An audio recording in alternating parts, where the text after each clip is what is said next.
Boa tarde, pessoal. Tudo bem com vocês?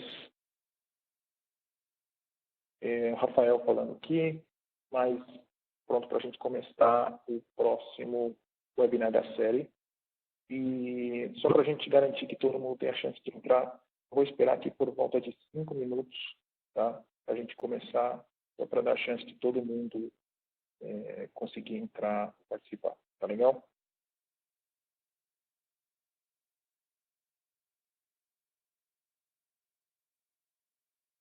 Enquanto isso, vocês me ouvem bem? Responde aqui no chat, só para a gente ter certeza que vocês me ouvem bem, para a gente conseguir fazer qualquer ajuste aqui, caso necessário.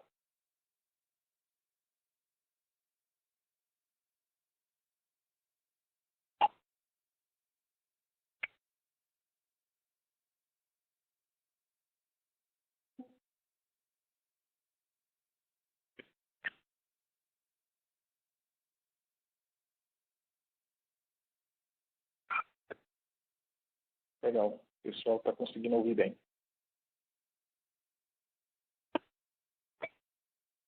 Vou aproveitar e testar o meu aqui, Henrique Sandin falando. Se estiver alto e claro também, por favor, confirme.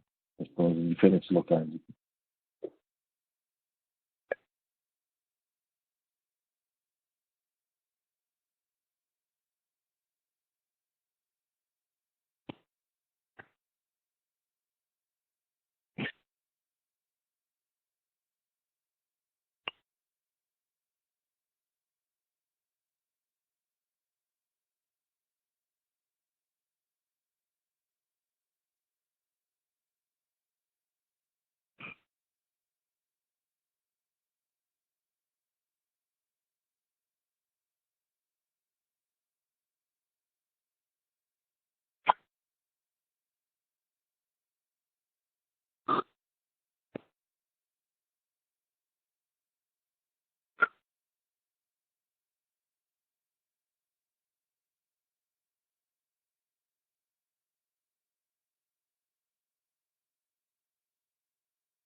E, pessoal, para quem está entrando agora, a gente está esperando aqui mais 2 minutinhos para a gente começar, dar a chance de todo mundo conseguir entrar.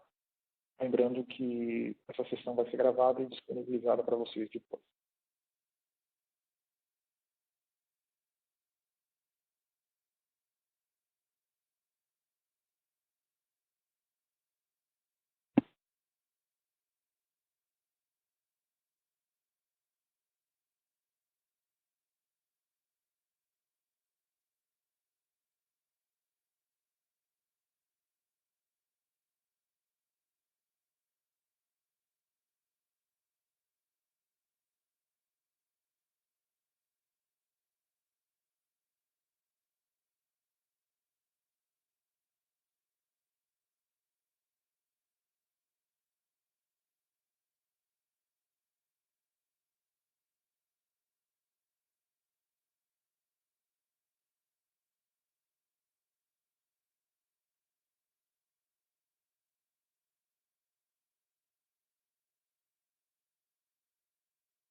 Beleza, pessoal. 2h05. Conforme o pessoal for entrando, se eles tiverem dúvida, eu vou respondendo aqui no chat, tá? Então, a gente vai começar agora. Boa tarde a todos. Obrigado por participarem aqui do nosso segundo webinar da série de e webcasts que a gente está fazendo voltados para o mundo do Z. Hoje a gente vai abordar o segundo tópico, falando sobre Machine Learning e inteligência artificial dentro da plataforma de Z. E lembrando que, como eu disse, esse webinar faz parte de uma série de 6 webinars. Vou passar aqui o slide.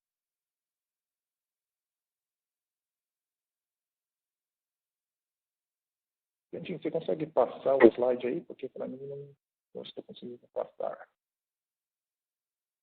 Olha o slide 2 aqui. Eu vou para o terceiro. Vamos lá. Está com um pouco de delay. Bom, lembrando que esse webinar faz parte de uma série de 6 sessões, essa sendo a segunda delas, e faz parte da iniciativa Z, onde a gente tem, além das sessões de webinars, uma série de iniciativas voltadas para o mundo do Z, desde trabalhar o crescimento e desenvolvimento de novos profissionais na plataforma, assim como também levar conhecimento para quem já está trabalhando na plataforma. Para quem ainda não faz parte do nosso grupo de Meetup, eu gostaria de convidá-los a participar, porque lá é por lá que a gente vai fazer toda a divulgação, todos os nossos eventos relacionados à plataforma vai ser por lá.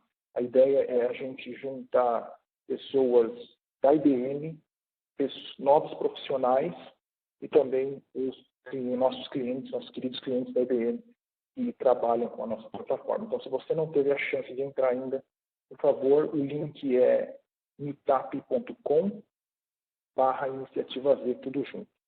Tá? Ou, se você quiser trabalhar com short link, a gente tem ibm.biz, ibm.biz/iniciativa Z. Tá legal?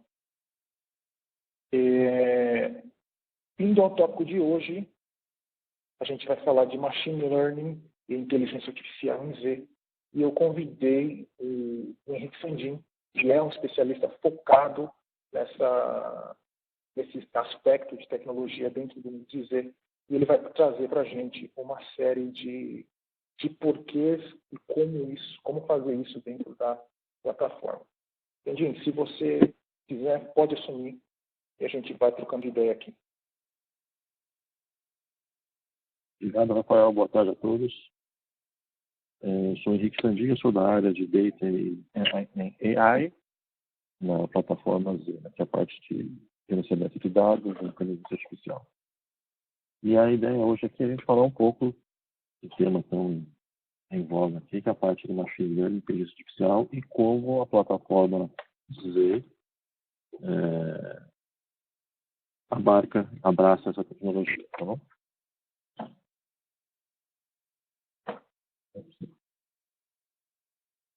Bom, todos vocês já devem ter ouvido praticamente um mantra, né?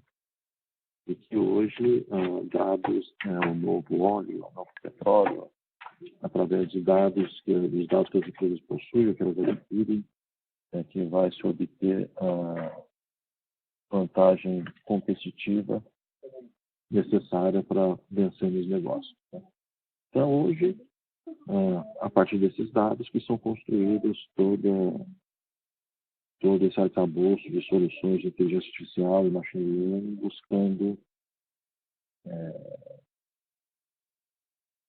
o negócio está meio doido aqui, não sei se está pulando para você, mas através disso está se buscando uma série de inovações e vantagens competitivas, desde melhorar a interação pessoal, detecção de fraude, a gama bastante extensa de aplicações e de aplicabilidade para essa tecnologia entre os clientes. A IBM, com a experiência que ela tem nisso, ela, vamos dizer assim, organizou isso no que a gente chama da escadaria de inteligência artificial, que é exatamente as etapas, a jornada que os clientes devem seguir para justamente atingir os objetivos que são almejados aí com a aplicação dessa tecnologia.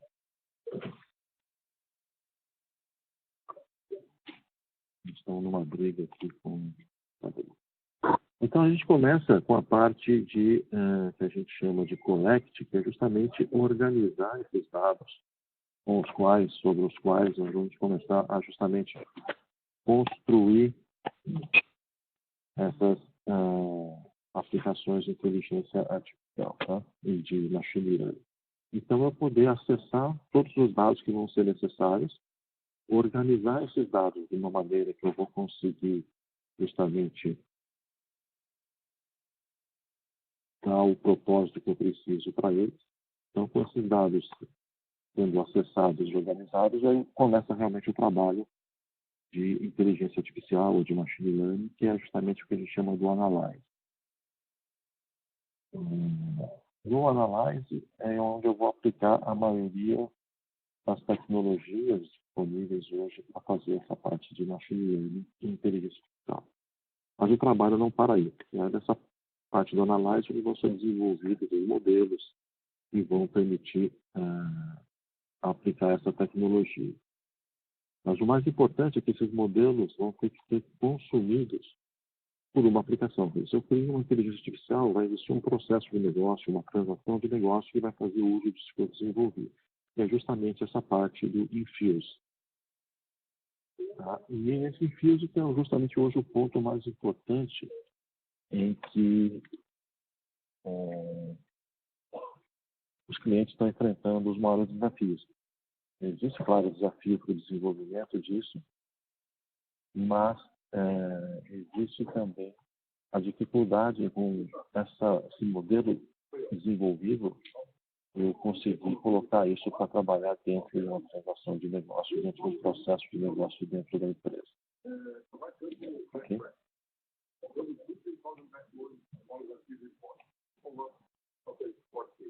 E onde é que entra a plataforma Z nessa história de machine learning? A plataforma Z, em geral, é onde estão a maioria dos dados hoje. Estão armazenados e nela também a maioria das transações são executadas. Então, é importante dizer aqui, o dado, ele nasce na plataforma Z e o modelo de dados, o modelo preditivo, o modelo analítico que vai ser construído a partir desse dado, vai ser construído por uma transação que está rodando na plataforma Z. Então, é muito importante nesse ponto poder trazer justamente essa tecnologia para perto das minhas transações e para perto dos meus dados. Isso, claro, para quem está na plataforma Z. Só fazer um teste com vocês aqui. A apresentação está indo e voltando para vocês, hein?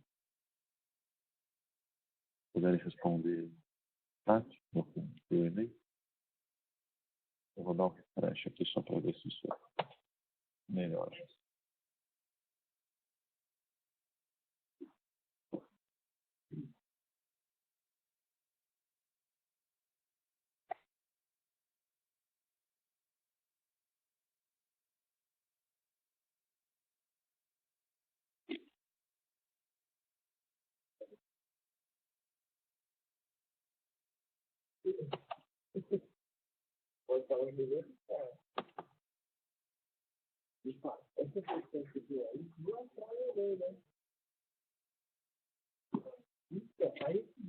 Eu peço desculpas aí por esse vai tentando consertar isso aqui, mas vamos ver se a gente consegue um mínimo de desconforto possível aqui por caixa.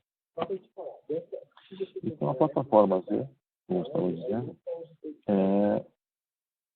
é importante justamente por esse fato que os dados nascem nela e principalmente grandes corporações que utilizam o frame, as transações de negócio que vão consumir o que eu desenvolvi nesse modelo, vão rodar e consumir isso. Tá? E por que é importante estar quando a gente chama no colocation dentro da plataforma? Porque se eu fizer essas atividades fora da plataforma, eu vou ter uma série de desafios que envolvem, por exemplo, a latência dos dados. Né? Então, eu tenho uma necessidade para desenvolver esses processos. Quem não faz isso na plataforma, tem que mover esses dados para fora da plataforma. Então, isso aumenta a latência da informação. aumenta a complexidade da infraestrutura que eu preciso para rodar esse dado, para desenvolver esses modelos, né? O que acontece também é que isso, por aumentar essa complexidade, naturalmente vai aumentar o meu custo. Então, aumentando o meu custo, isso começa a ficar inviável ou dificultar bastante o uso disso. Então, nós vamos passar por cada um desses pontos para a gente entender melhor esses desafios. Então, falando da latência dos dados, o que acontece é, essa necessidade, quando eu não desenvolvo, quando eu não uso a plataforma para desenvolver esses modelos, eu tenho um esforço de movimentação de dados, esse dado que nasceu na plataforma D, e o que eu vou ter que mover para outro local para poder começar o meu trabalho de inteligência artificial, meu trabalho de machine learning. Então, isso causa o primeiro desafio que a gente chama de latência do dado, que é o tempo entre quando esse dado foi gerado e o momento em que ele passa a ser utilizado para essas iniciativas de machine learning, inteligência artificial, e começar a gerar resultado. Então, quanto maior for essa latência, eu estou trabalhando com o dado, como a gente chama, menos fresco, e que o resultado, por trabalhar com esse dado menos fresco, pode não ser o ideal, pode não ser o desejado.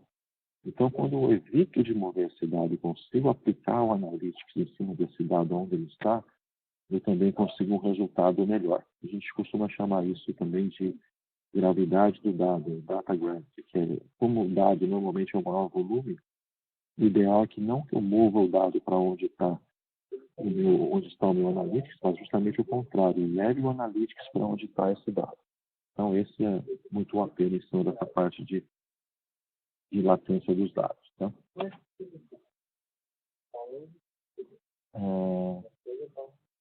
O próximo desafio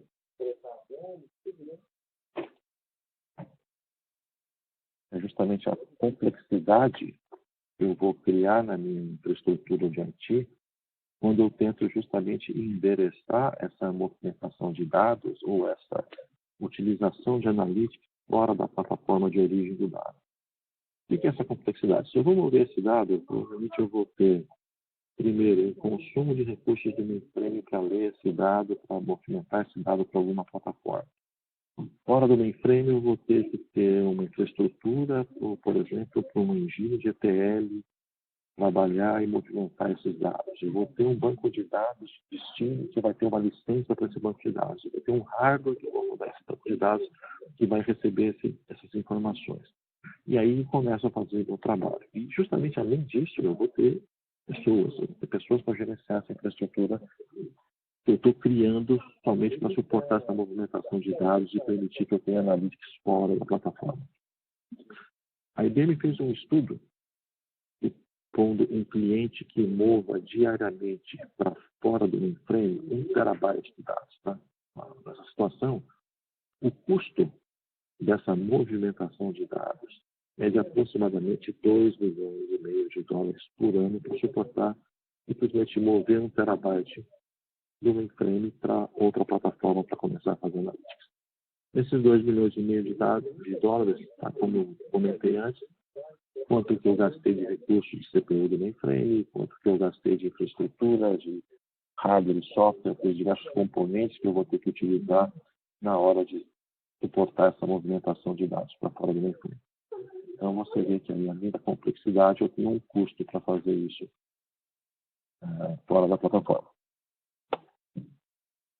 Outro ponto é a segurança. Eu estou tirando um dado que está na plataforma onde a segurança está permeada por todo o sistema. O mainframe é uma das plataformas mais seguras que existem e estou colocando numa outra plataforma. Não necessariamente insegura, mas que com certeza menos segura do que esse dado dentro do mainframe. Então, esse é um outro risco dessa abordagem de tirar o dado do mainframe e resolver isso fora do mainframe para fazer análise, para desenvolver machine learning e para desenvolver a minha inteligência artificial. É eu colocar o dado, copiar esse dado de uma plataforma mais segura para uma menos segura.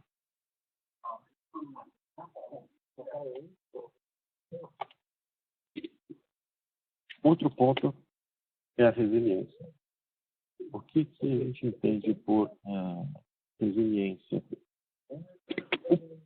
Os clientes que utilizam o mainframe, a resiliência é um dos grandes motivadores do uso da plataforma. E justamente o mainframe é uma plataforma altamente disponível. E quando a gente começa a falar sobre trazer esses modelos de inteligência artificial, de machine learning, para serem utilizados em conjunto com as minhas transações de negócio, que também rodam no mainframe, esse meu workload, vamos chamar assim, de machine learning e inteligência artificial, ele passa a herdar o mesmo SLA da minha transação de negócio que vai consumir. Então, se eu tenho, vamos usar um exemplo, uma aplicação de cartão de crédito, que eu estou executando essa autorização dentro do meu mainframe, se eu quero agregar inteligência artificial, machine learning nessa transação, eu obrigatoriamente tenho que oferecer para essa parte que vai ser agregada à minha transação de autorização de cartão de crédito o mesmo SLA da própria transação de cartão de crédito. Então não faz sentido, por exemplo, eu ter a minha transação de autorização de cartão de crédito dentro do mainframe e no momento em que eu vou utilizar essa inteligência artificial, essa lógica, esse código está sendo chamado e executado fora da plataforma numa infraestrutura que não tenha o mesmo SLA que é entregue pelo mainframe. Então, esse é outro ponto importante que também é um grande desafio a ser vencido. E que o fato de estar no mainframe ajuda bastante nesse sentido. E o último que a gente chama a própria operacionalização do machine learning, que é justamente o foco principal aqui, é colocar todo o esforço que é feito pelo meu cientista de dados, pelo meu analista de negócio, pelo meu estatístico, seja lá o nome que ele tiver em cada uma das companhias que ter um esforço para desenvolver um modelo de inteligência artificial, um modelo de machine learning, e ele precisa colocar esse modelo para trabalhar, para atender uma demanda de negócio, que a gente chama, se lembra lá da minha escadaria, a minha jornada, é o infuse, que é justamente colocar essa inteligência para trabalhar junto com a minha transação de negócio. Então, uma pesquisa desse instituto chamado Algoritmia estima que 5% dos projetos de data science chegam ao ponto de eles serem operacionalizados, quer dizer, serem utilizados por uma transação de negócio. Ok? Então, aí você vê a importância disso, porque muitas vezes o que acontece? Ou o desenvolvimento desse modelo perde o timing, e aí já não é útil para aproveitar, mas as demandas são bastante rápidas, então se você não consegue desenvolver a tempo, já se perde o timing disso, ou realmente pela dificuldade em levar isso para ser executado junto da minha transação de negócio, no nosso exemplo aqui, roda no mainframe. Então, esse é um grande desafio que a gente se propõe a resolver também com a ajuda da plataforma. Então, a parte de Data e AI tem uma série de produtos que trabalham com essa parte de dados dentro do mainframe, mas o nosso foco aqui vai ser justamente o que é uma solução chamada de Watson Machine Learning para as EOS. Oi? Alguma pergunta?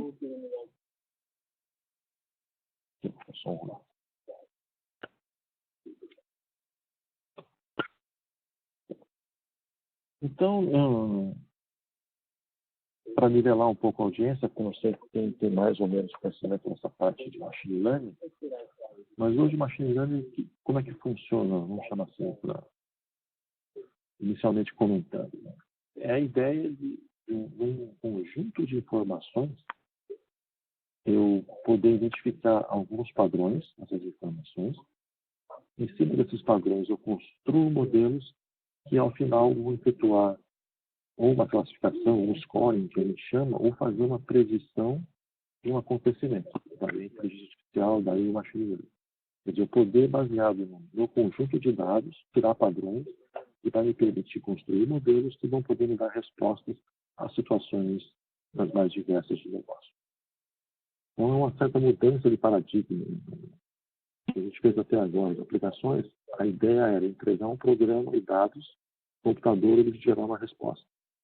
Quando a gente fala de machine learning, eu estou entregando dados e respostas e eu quero que o computador me entregue um modelo que vai gerar essas mesmas respostas a partir dos dados. Ok?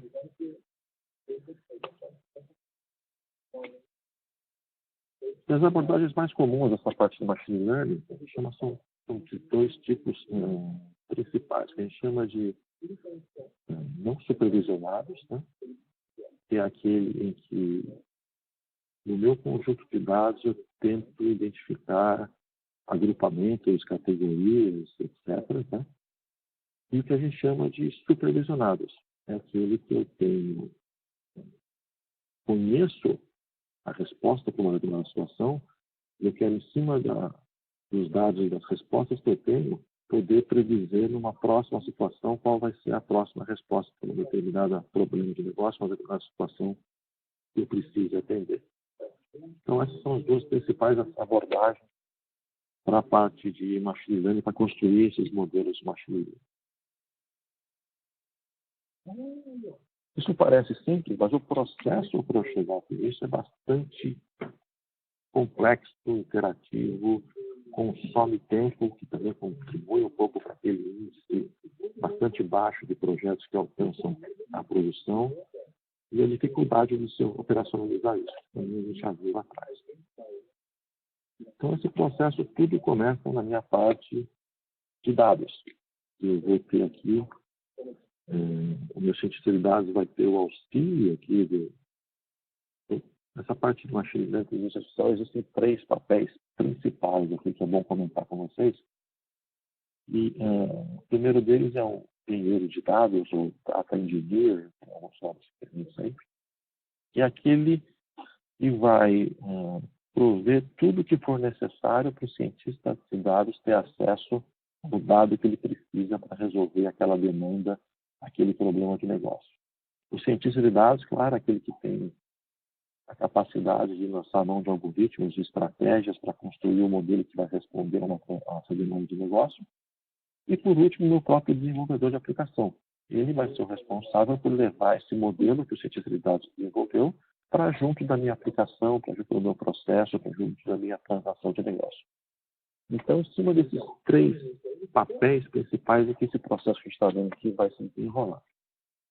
Ele começa pelos dados, onde eu vou, dentro do meu conjunto de dados disponível para a empresa, definir que dados serão necessários, serão úteis para que o meu cientista de dados inicie o processo de desenvolvimento desse modelo de machine learning, de inteligência artificial. Então, tudo começa nos dados. Alguém tem que entregar para o meu cientista de dados quais são os dados necessários. Conhecendo esses dados, aí está a próxima etapa, que a gente chama de preparação desses dados. Porque muitas vezes eu tenho um conjunto de dados que eu disponibilizo, mas eles não estão prontos para serem consumidos pela lógica, pelo algoritmo que o cientista de dados pretende aplicar esses dados para chegar no resultado que ele está buscando. Então, aqui pode ser desde um simples join até pesadas transformações para deixar essa informação pronta para ser consumida pelo meu cientista de dados. Né? Então, isso aí também leva um tempo até chegar no denominador comum que permite ele começar a trabalhar. Então, aí meus dados prontos, né, a gente vai justamente lembrando a escadaria de AI. A primeira etapa seria eu ter acesso aos meus dados, a segunda etapa seria o meu organize, eu preparar esses dados para estarem no formato em que eu finalmente vou aplicar as minhas técnicas, as minhas tecnologias analíticas sobre ele.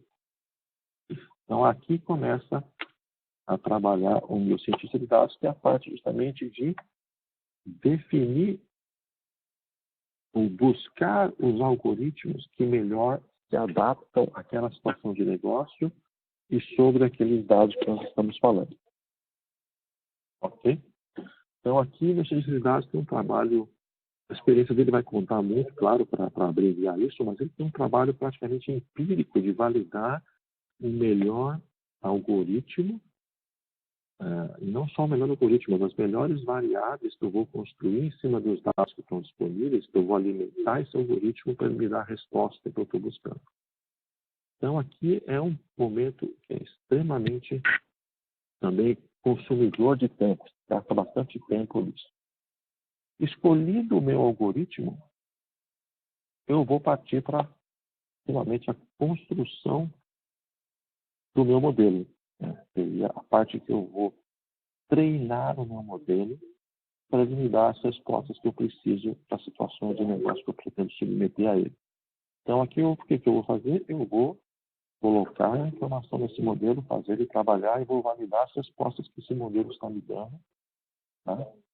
Até chegar na combinação ideal que eu pretendo fazer isso e deixá-lo pronto para ser consumido, para ser utilizado na produção. Eu vou chegar depois do treinamento no nível de precisão que eu considero adequado para esse modelo para ele atender a minha necessidade de negócio.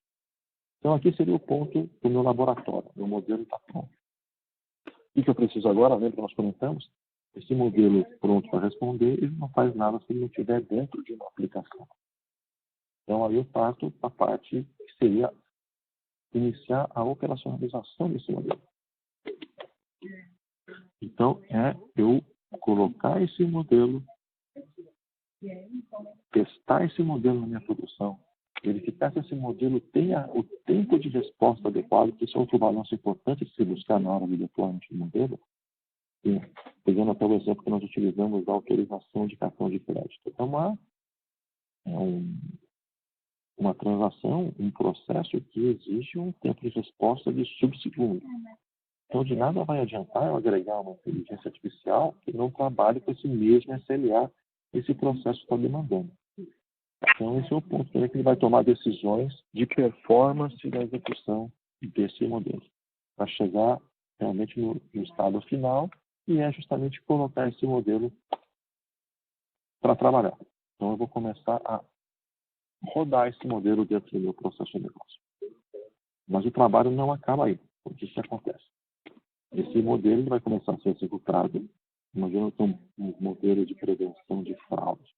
Ele foi criado baseado em situações que, ao longo do tempo, isso pode mudar e esse modelo perder a precisão original que ele tinha. Então, o modelo estando em produção, o trabalho não para, eu vou ter que ter uma monitoração da precisão desse modelo até para decidir o ponto em que o universo de dados que eu usei para treinar esse modelo não está sendo mais efetivo, eu preciso retreiná-lo ou, pior, até redesenvolvê-lo sobre uma outra ótica ou sobre uma outra abordagem. Mas, principalmente, normalmente, eu retreinar esse modelo com novas situações é o suficiente para ele voltar até a precisão. Mas aqui eu tenho um trabalho pesado de monitoração desse modelo na produção. E aí entra num ciclo. Baixou a precisão dele, eu volto para o meu processo de modelagem, retreino esse modelo com novos dados. Se eu treinar com o mesmo, ele vai ter a mesma resposta, então eu tenho que prover novos dados. Imagina que a nossa criatividade aqui, imagina que tem novas situações de fraude que não estavam acontecendo antes, que passaram a acontecer agora. E aí, isso vai ser agregado no treinamento do modelo e vai voltar a responder adequadamente para isso. Então, só para contar a história desse slide já é longo. Vocês imaginam esse processo de aprendizagem que é realmente consumidor de tempo, consumidor de recursos e bastante pesado. Tá? E onde é que entra o Watson Machine Learning nessa situação? Ele vai oferecer uma plataforma que vai justamente otimizar esse processo de desenvolvimento de modelos de machine learning e inteligência artificial. Tá? Essa plataforma de machine learning,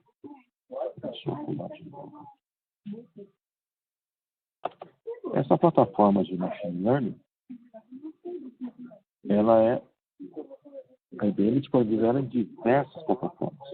Okay? Não é somente numa empresa. Mas aí o que vale nesse momento? Vale justamente a história de que eu vou rodar o meu Analytics próximo de onde tiver o dado. Então, o que nós estamos falando aqui, para ambientes mainframe, porque o dado para o mainframe, a transação para o mainframe, se eu tiver uma situação na minha empresa, eu não tenho mainframe, mas eu vou ter a mesma plataforma disponível para desenvolver modelos de machine learning e inteligência artificial em outra plataforma. Isso aqui é importante dizer. Eu vou ver mais para frente, mas isso aqui vai dar uma flexibilidade de escolha se o cliente tiver diferentes situações. Quando tem uma boa parte de mainframe, mas uma demanda de negócio, não está no mainframe. Então, eu vou ter que ir para o mainframe para fazer, porque eu vou criar o mesmo problema que eu falei que o mainframe vai corrigir. Sair de onde está o meu dado para fazer o mainframe, não. E se o Watson Machine Learning, essa solução de Watson Machine Learning, já está disponível em todas as plataformas, inclusive na nuvem. Mas no nosso caso, a ideia aqui é clientes que os dados estão no mainframe e as transações de negócio também estão no mainframe. E como é que é esse processo do ponto de vista das peças que a gente tem aqui? Então, a gente estava falando que normalmente, se você olhar os cientistas de dados, os estatísticos, eles trabalham com um conjunto de ferramentas, grande maioria delas open source, para desenvolver isso. E aí pode vir a pergunta, mas o mainframe tem essas ferramentas? O mainframe tem todas as ferramentas que os cientistas utilizam na plataforma distribuída na nuvem, também existe no mainframe. Quando você fala de desenvolvimento de modelos de machine learning e inteligência artificial, você está falando, por exemplo, de Spark, você está falando de Anaconda, você está falando de R. Tudo isso a gente tem disponível dentro do meu mainframe, dentro do ZOS.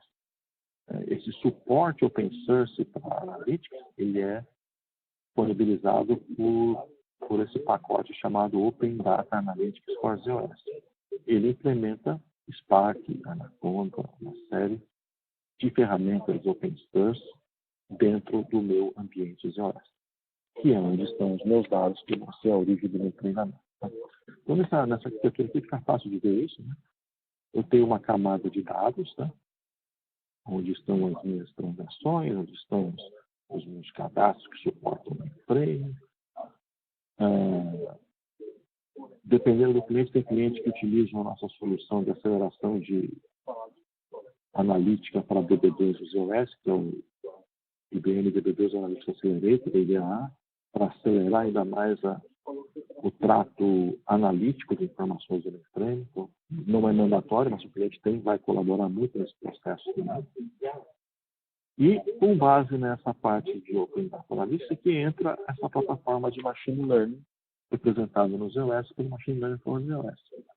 Então, em cima dela, meu cientista de dados vai trabalhar, vai criar as minhas aplicações, os meus modelos que vão responder às minhas demandas de negócio. Que seria a camada 5, a mais superior aí. Eu tenho as que eu desenvolvi e a própria plataforma traz dois samples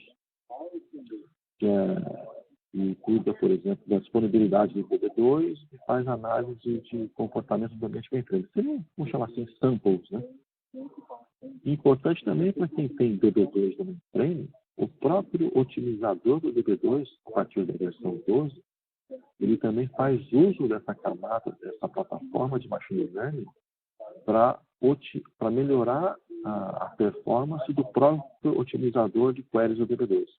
Então, quando você pensa para quem conhece a parte de utilização de queries, né, o otimizador do DB2 ele faz estimativas baseadas na quantidade de dados, na cardinalidade, nos índices, ele usa uma série de variáveis para determinar o melhor plano de acesso de uma query para trabalhar os dados.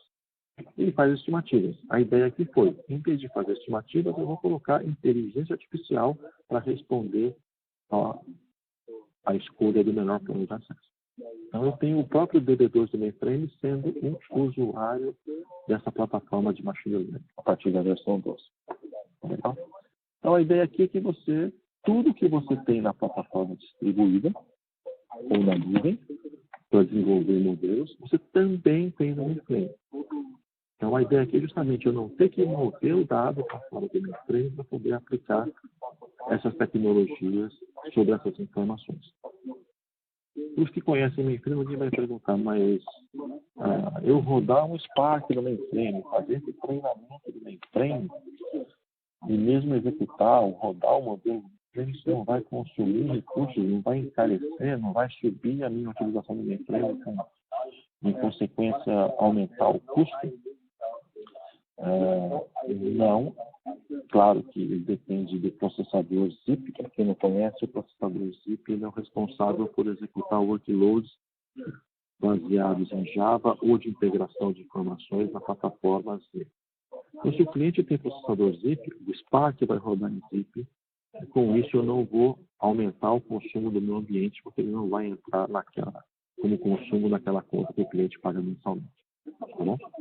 Então, se alguém está preocupado com o custo, o Spark, ele não vai, se você tem o ZIP, ele não vai consumir, não vai gastar recursos que são bastante preciosos do ambiente. Nem competir por recursos que estão sendo utilizados, por exemplo, aqui também no esquema, tem o meu transacional aqui, que está utilizando os processadores regulares do mainframe. O meu Spark não vai competir pelos processadores, vai utilizar especificamente os processadores para fazer isso.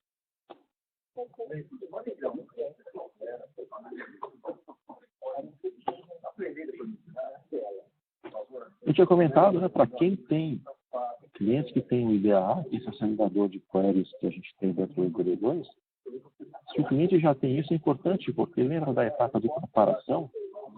Eu posso fazer toda a preparação das minhas informações, olhando à direita aí, onde está o appliance, todas as combinações possíveis que eu tenho para preparar esse dado, e depois disso, o próprio consumo desse dado pelo meu processo de desenvolvimento, eu posso executar com extrema performance, com extrema rapidez, tendo os dados dentro do IDA. E para os que não conhecem, o IDA pode ter dados tanto do DB2, que naturalmente está integrado, mas eu também posso ter dentro dele dados de outras bases de dados, como o Guizan, IIS, o próprio SMF lá dentro. E com isso, acelerar ainda mais aquele nosso processo que a gente viu um pouco anteriormente aqui na apresentação.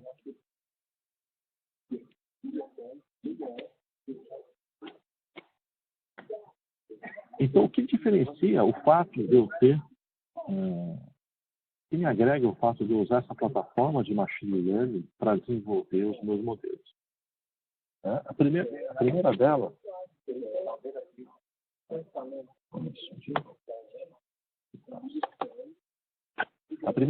é a flexibilidade para o desenvolvimento do modelo. Essa plataforma, ela traz a possibilidade de você, de dados, trabalhar com a que a gente chama de IDE, né, uma plataforma de desenvolvimento que seja mais confortável para ele. Tá? Então, nós estamos falando aqui que o cientista de dados poder utilizar, por exemplo, os notebooks, ele traz o notebook Jupyter como uma opção aqui dentro. Então, ele pode utilizar também uma interface gráfica para fazer isso, para a própria ferramenta, né? Tem de clique, drag, clique, tem que definir a codificação, porque tem cientistas de dados que preferem codificar, então, para isso, o notebook Jupyter é o ideal, e tem aquele cientista de dados menos experiente, aí eu tenho esse assistente gráfico que vai auxiliar a ter um desenvolvimento rápido desse modelo. Tá? E também tenho a possibilidade de uma interface baseada no SPSS. Então, existem muitos clientes que utilizam a solução de SPSS e que estão familiarizados com ela. E eu tenho a possibilidade de usar esse mesmo look and feel para o desenvolvimento dos meus modelos. Tá? Então, essa flexibilidade de desenvolvimento é importante. A segunda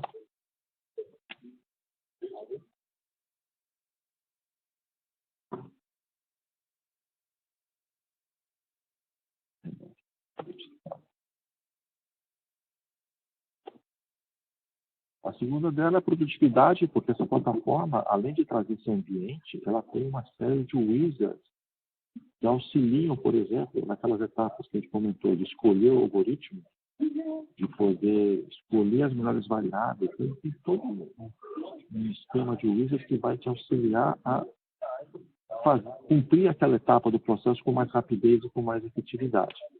Então, esse é um ponto importante também.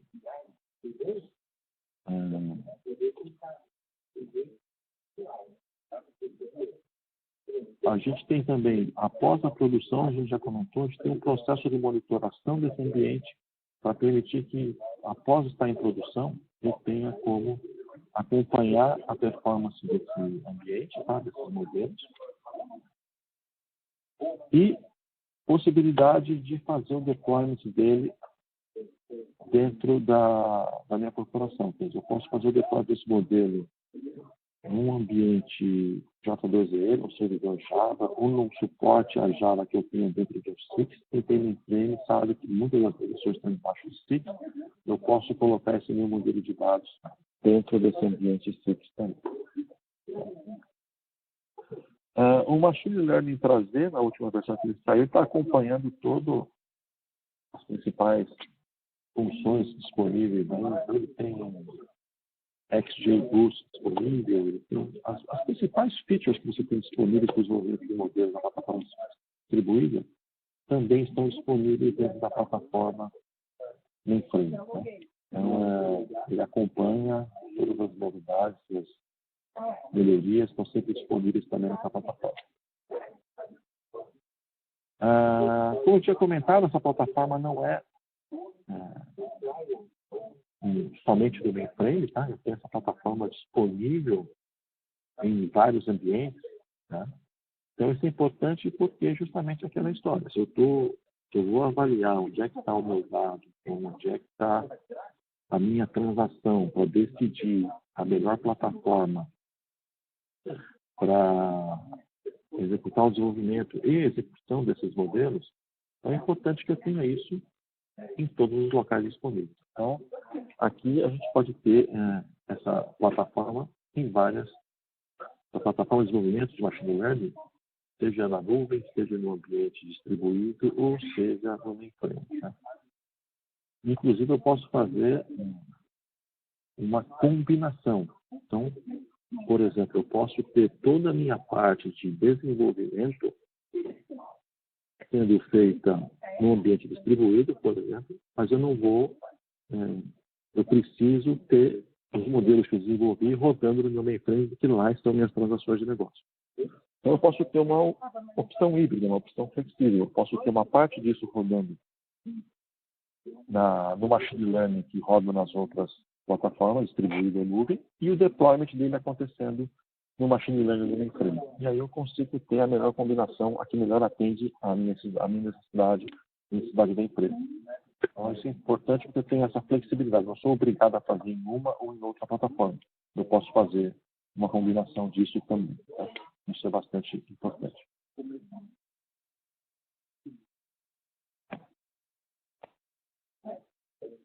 Toda aquela parte que eu comentei com vocês sobre os wizards, uma série de wizards que eu tenho, né? Eu tenho wizards que me ajudam desde a preparação dos dados, que eles começam a olhar, de repente, naquele arcabouço de dados, encontrar similaridades, encontrar dados que se relacionam, já propor esses dados que estão dependentes de dados para já, no instante zero, não ter que ficar procurando isso nos dados, mas já entregar uma prévia disso pronta para ele saber o que ele vai usar. Eu tenho uma wizard que me auxiliam na própria modelagem desses dados, né? Seja na escolha do algoritmo, que é uma parte importante, ou mesmo na escolha dos parâmetros que vão alimentar esse algoritmo. Então, são pontos em que o meu cientista de dados gasta bastante tempo e eu ter esse suporte cognitivo de wizards para fazer isso acelera bastante esse processo.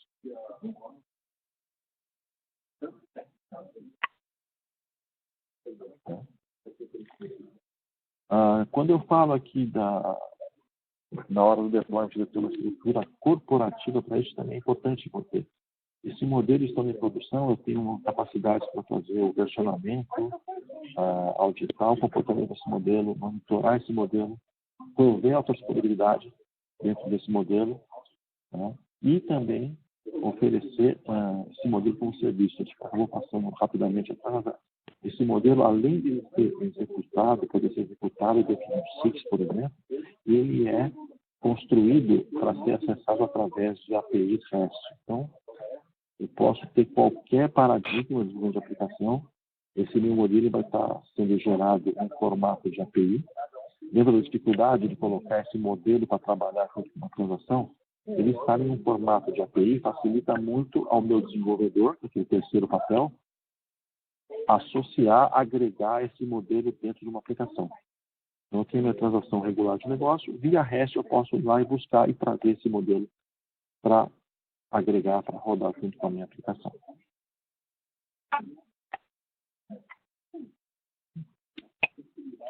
Aqui a gente tem um ponto importante, eu não sei o quanto está visível aqui, mas aqui, quando a gente falou de escolha, né? Quem que vai definir se eu vou rodar um cloud, se eu vou rodar distribuído, ou se eu vou rodar dentro do próprio mainframe? O meu SLA, como já comentamos. Aqui existe um benchmark, vocês vão poder até, o material está disponível para download, só olhar até com melhor visibilidade do material, mas aqui ele mostra uma comparação de um mesmo modelo sendo chamado por uma transação do mainframe, esse modelo estando junto com a transação, que é aquele lado esquerdo, e esse modelo estando fora do mainframe do meu lado direito. Então, o que a gente observa de cara aqui é uma diferença gritante de tempo de resposta. Nós estamos falando de tempo de resposta na casa de 1 milissegundo rodando dentro do mainframe para 83 segundos rodando fora do mainframe. Além do que, eu tenho uma performance mais consistente no meu mainframe comparado a variações bruscas de performance distribuída. Então, se eu estou pensando em colocar esse modelo de dados para trabalhar em conjunto com a transação de negócio que tem um grande requisito de SLA, ele ter performance e ter uma performance consistente é bastante importante. Então, esse seria, por exemplo, o principal fator de decisão para eu ter esse modelo rodando junto com a minha transação de negócio. Considerando, claro, que essa minha transação de negócio também está rodando dentro do mainframe. Então, esse é um ponto principal de decisão. Esse modelo, como a gente viu aqui, pode estar no mainframe, lado esquerdo, pode estar no distribuído. A plataforma que eu usei para desenvolver pode estar no mainframe, pode estar no distribuído, pode estar na nuvem. Os aspectos de SLA, de onde está a minha transação, de onde está o meu dado, ou a grande parte do meu dado, é quem vai definir a minha estratégia de por onde desenvolver esses modelos e por onde fazer o deployment desses modelos. Tá legal?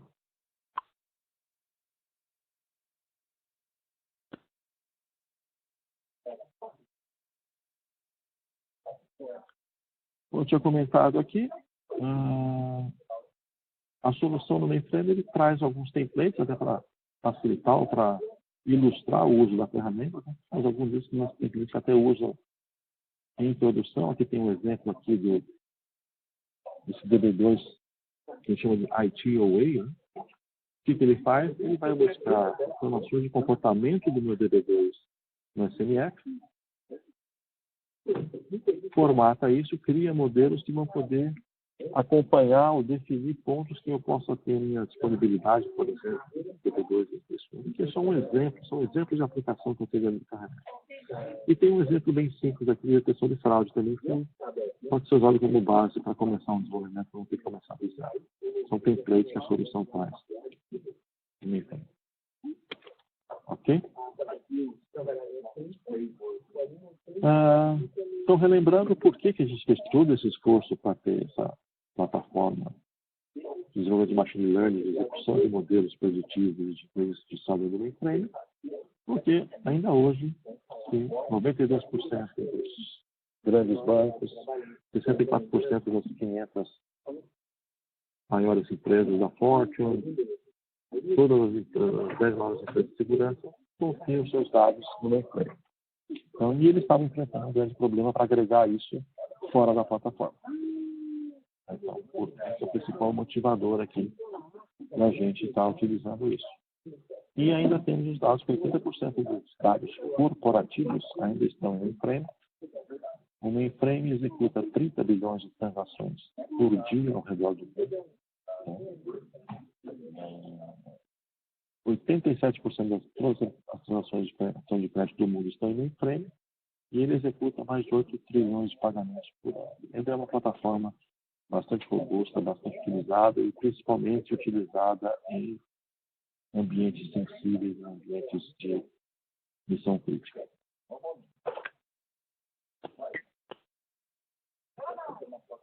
Se alguém quiser buscar mais informações no site da IBM, procurar aqui por Data MI on IBM Z.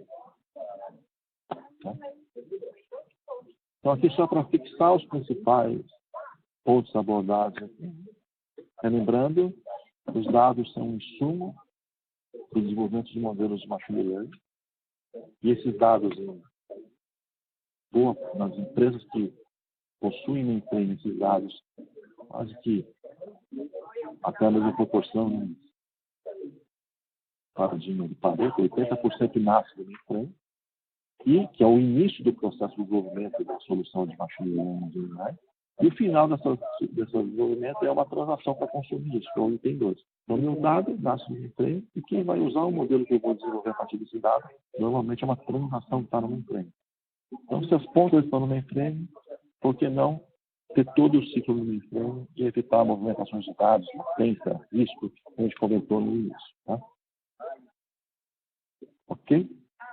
E por último, que eu acabei de comentar, todo sentido do mundo ter essa plataforma também teste dos dados e teste das transações. Ok? A gente tem agora um momento de perguntas e respostas. Fiquem à vontade para perguntar, responder na medida do possível.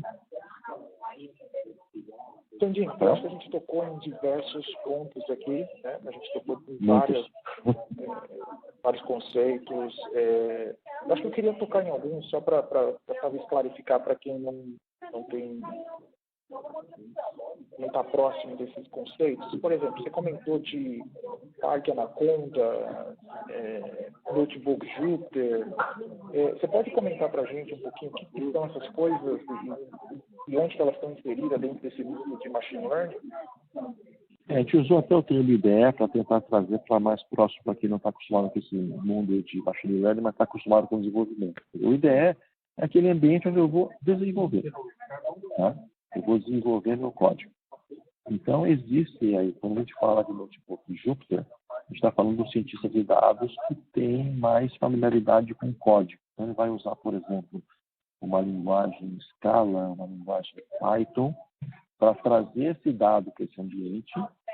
E esse ambiente tem recursos para você agregar as diversas bibliotecas de algoritmos que eu vou aplicar nesse dado. Então, naquele momento que um cientista de dados está fazendo aquele papel semelhante ao do meu desenvolvedor.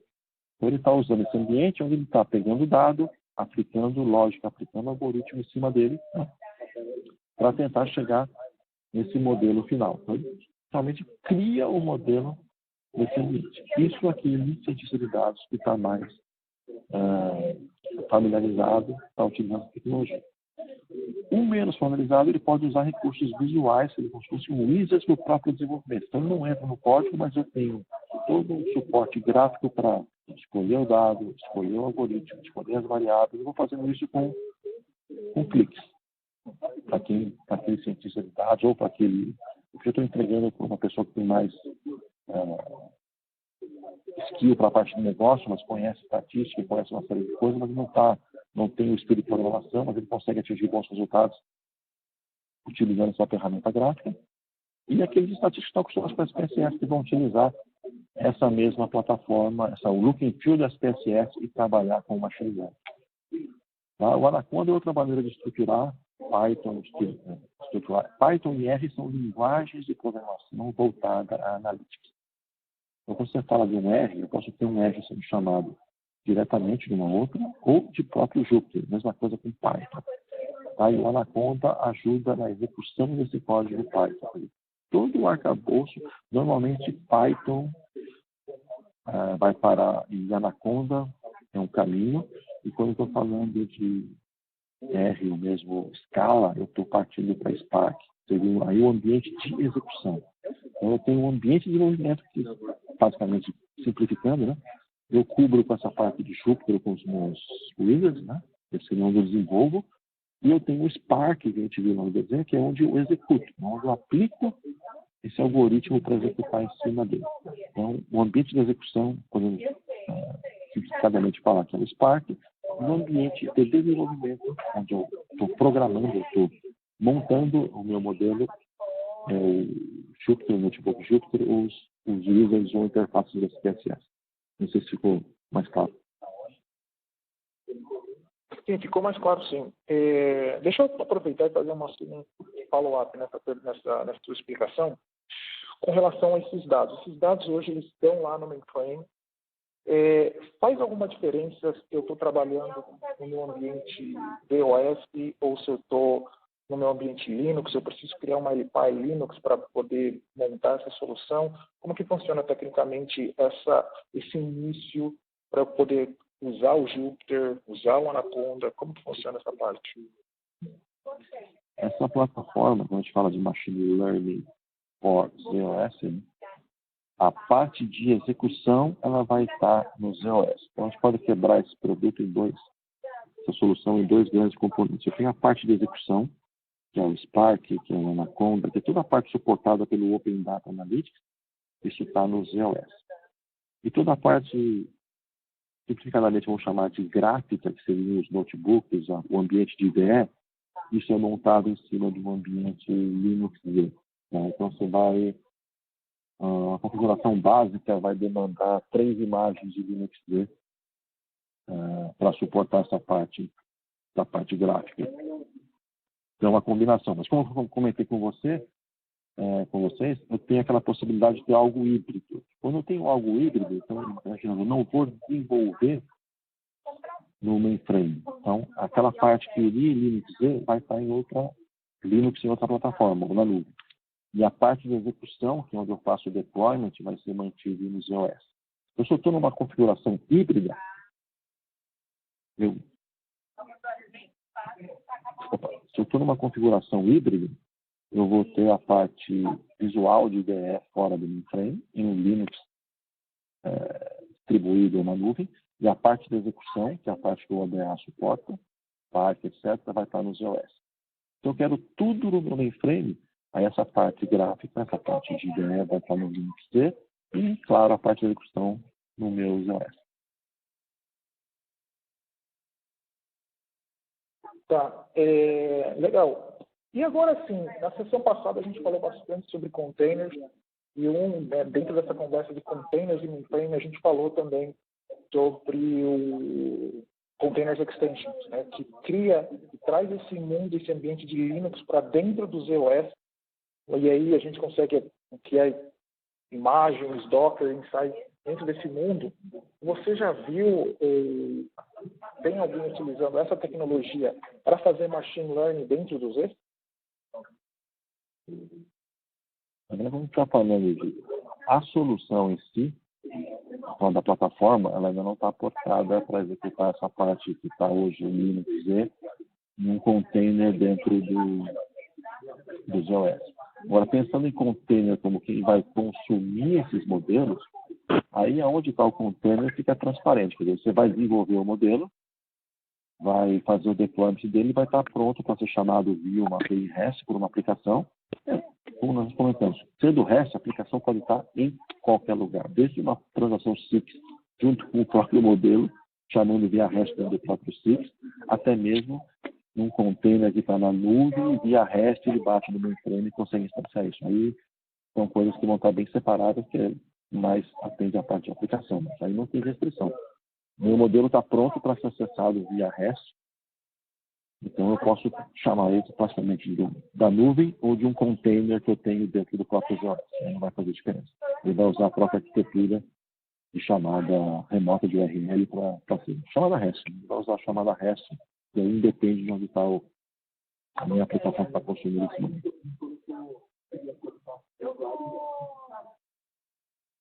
Entendi. Qual que você acha que é o maior desafio para a gente... Sim, respondeu sim. Qual que você acha que é o maior desafio hoje para o pessoal que tem a plataforma, que tem dados na plataforma, começar a utilizar uma solução de machine learning em cima desses dados? Existem algumas crenças que precisam ser quebradas. Por verdade, que todo mundo sabe que os analíticos são extremamente consumidores de recursos. Então, o cliente mainframe tem sempre aquela grande parcimônia no uso dos recursos. Então, às vezes, o cliente acha que essa solução do mainframe já está consumindo aquele recurso, para quem conhece o Nintendo, aquele recurso extremamente premium que ele tem lá, que está atendendo no transacional, com aquela performance na mão. Não, ela no mainframe vai usar ZIP, então não vai ter esse impacto. Esse é o primeiro pauzinho que tem que ser quebrado. O segundo é justamente aquele que a gente você falou de desafio, exatamente o desafio que está no início da apresentação. O desafio de movimentar dados. Ok, um cliente que treina um modelo, um dado de uma semana passada, e isso pode ser a diferença, porque nessa uma semana pode ter acontecido uma situação que seja bastante pertinente para aquele modelo e que ele não vai ser capaz de levar em consideração na hora que eu desenvolver esse modelo, na hora que eu treinei esse modelo para situações de produção. Então, às vezes, você treinar o dado mais fresco possível ajuda você a estar pronto para todas as situações que já passaram pela sua empresa. Às vezes, uma semana pode ser a diferença de eu prever ou não uma fraude, porque essa situação pode ter acontecido no intervalo da minha latência de dados. Então, eu estar próximo do dado é importante. Tá? E o cliente, aí, isso, a parte de operacionalizar isso. Aqui, todo cliente tem uma curva de maturidade. Apesar de a gente estar falando bastante, dentro das empresas, isso ainda está num processo de maturidade. Então, tem muitos clientes que a gente tem conversado, que eu tenho conversado aqui, que está começando a sentir a dor de operacionalizar. Você lembra da escadaria, né? Então, ele vai vencer o desafio de acessar o dado, ele vai vencer o desafio de organizar esse dado, ele vai vencer o desafio de aplicar o analytics, chegar no modelo que precisa, aí ele vai bater no desafio de alguém ter que usar esse modelo. Então, vocês viram até pelos dados de performance, de que o modelo está junto com a minha transação, supondo, claro, sempre que a minha transação está no mainframe. Então, vocês viram a diferença de tempo de resposta que há entre o modelo sendo executado junto com a minha transação e um modelo sendo acessado fora da plataforma. E, às vezes, pode ser a diferença na precisão do meu modelo. Então, às vezes, o serviço de dados se vê obrigado a fazer um modelo menos sofisticado para que ele possa rodar com mais rapidez, porque o SLA dele não permite que o modelo... Você imagina qual pode ser a diferença de precisão entre um modelo que roda em 2 milissegundos e um modelo que roda em 82 milissegundos. Imagina esse modelo de 82 milissegundos sendo, vamos chamar assim, simplificado para que ele possa executar em 2. Imagina a precisão que ele está perdendo nesse processo, pensando o cliente em manter esse modelo fora do mainframe. Sendo que no mainframe ele executa próximo da transação e pode executar muito mais rápido.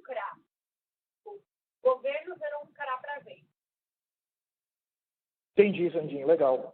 A gente está passando um pouquinho do tempo, mas eu tenho uma última pergunta, que talvez seja uma pergunta de muitas pessoas, então eu vou fazer. Automaticamente, quando as pessoas pensam em machine learning, é normal a gente ouvir a questão de GPU, e isso muito vivo na plataforma distribuída. Como que você vê isso e como que você posiciona a plataforma de mainframe em um mundo que não necessariamente a gente vai trabalhar com GPUs da mesma maneira que trabalha na computação distribuída? O que acontece muitas vezes? A plataforma que está com o GPU está fora do mainframe. Então, às vezes, todo o ganho que o GPU pode lhe dar, claro que isso vai variar de situação para situação. Isso que eu estou falando, o meu machine learning no mainframe não é uma solução para todos os problemas. Mas muitas vezes o que acontece? O ganho que eu tenho com o GPU, eu perco esse ganho todo naquele processo de tirar o dado do mainframe, transportar, levar para algum lugar, preparar e aí aplicar. O GPU vai estar suportando naquela minha escadaria a etapa 3, que é o analítico. Eu estou aplicando o analítico no meu GPU naquele momento. Mas, para esse dado alcançar a GPU, às vezes o tempo a latência, o tempo que eu levo para esse dado chegar até essa minha GPU, compensa eu fazer isso no próprio mainframe. Mas vai variar de situação para situação. Beleza. Legal. Eu tenho uns dados até para comparar. Rapidinho, só, Rafael, uma última coisa. Só para vocês terem uma ideia da capacidade da plataforma, tá? A gente tem benchmarks aqui. Então, considerando uma instalação que eu tenho 4 zips, tá? São 4 processadores zips, mais um processador CP que é só para manter a imagem do ZOS no ar. Eu consigo treinar fazer 8 treinamentos em paralelo, que manipulam 4 GB de dados cada um, com 200 features de dados, variáveis de dados, eu consigo ter 21 minutos de tempo de resposta para cada um desses 8 jobs de treinamento. Né? Então, a gente sabe que fora do tem situações que você botar um job para treinar sozinho, às vezes o cliente gasta horas, vira uma noite rodando. Tá? Então, aqui você vê naquele processo que seria a escolha do modelo, verificar qual modelo é o melhor e quanto de tempo eu estou ganhando. Estou saindo de um patamar de horas, às vezes dezenas de horas, para um patamar de dezenas de minutos. Então, você vê como é que a plataforma consegue entregar uma boa performance para isso também. Muito bom, muito bom. Legal. Vamos para o próximo slide aqui, para a gente fechar. Esse não está com ele. Beleza.